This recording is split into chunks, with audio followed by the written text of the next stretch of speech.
Hello and welcome back to my channel. There is political crisis unfolding in Maharashtra which has brought into light the anti-defection law, role of speaker. Today in this video we will discuss that. Let us first understand what is going in Maharashtra.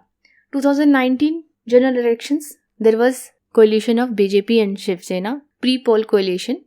But after elections, Shiv Sena decided that it will not form government with BJP.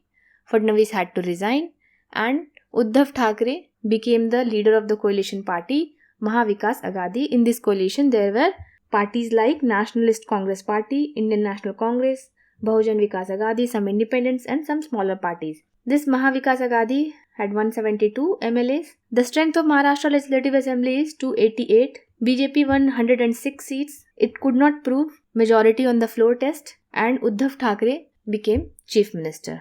Why the crisis has been triggered? Recently, the Legislative Council elections held in Maharashtra, in which BJP won the majority of seats because of cross-party voting. Uddhav Thackeray was very furious as his MLAs did not vote according to his will. This infuriated Eknath Shinde, who held a command over majority of MLAs. He took some of his MLAs and went to Guwahati and camped there. The ruling party called for party meet, in which they did not attend, and the ruling party extended a warning that those who will not join the meeting, it will be assumed that they have left the party. Now leaving the party will trigger the anti-defection law. Let us understand what is anti-defection law.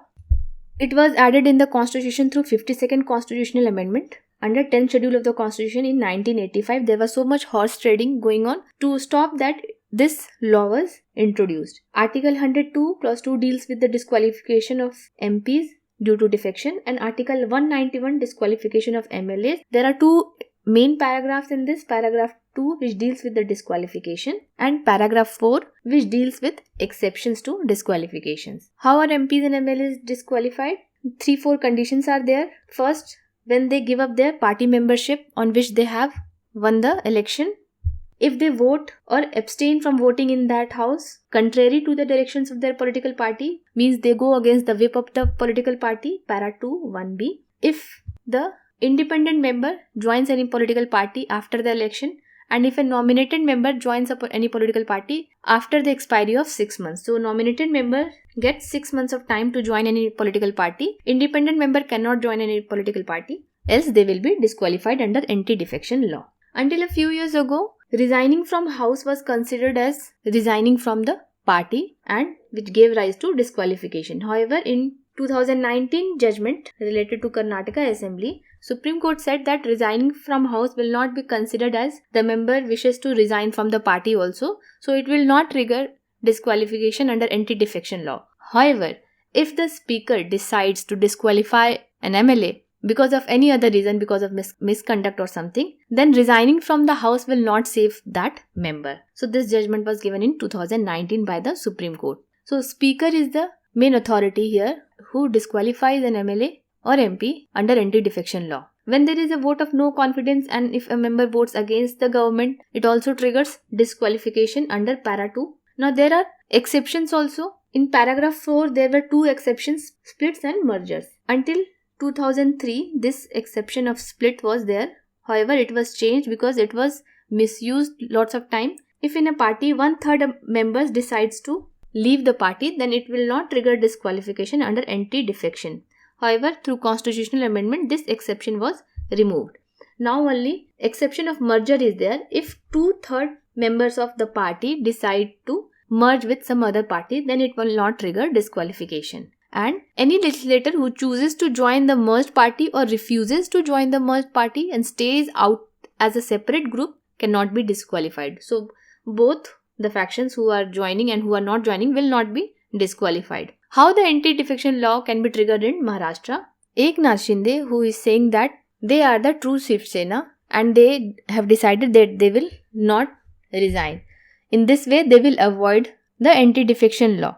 But it will also restrict them to take any action that could bring down the MVA government, because then they will have to go against the whip of the MVA government and then it will attract the anti-defection law. On the other hand, the Uddhav Thackeray faction says that the current conduct of the rebels amounts to impliedly giving up their membership of the party and then they can request the deputy speaker to take the action, because there is no permanent speaker in the Maharashtra Assembly right now.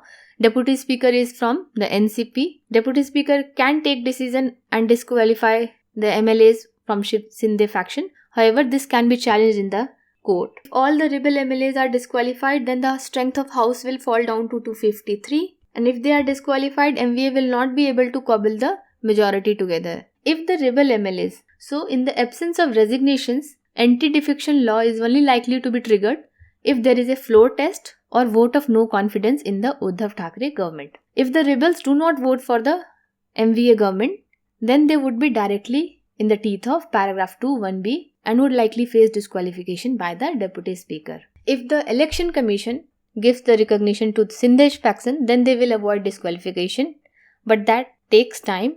They would need to approach election commission so that election commission recognizes as the original party. This process would take time, and if the vote happens before that, it could lead to disqualification of rebels. There are so many considerations involving anti-defection law and role of deputy speaker. Let's see what happens in Maharashtra. For exam purposes, you must read anti-defection law in detail, all the exceptions and important crucial judgments. See you in the next video.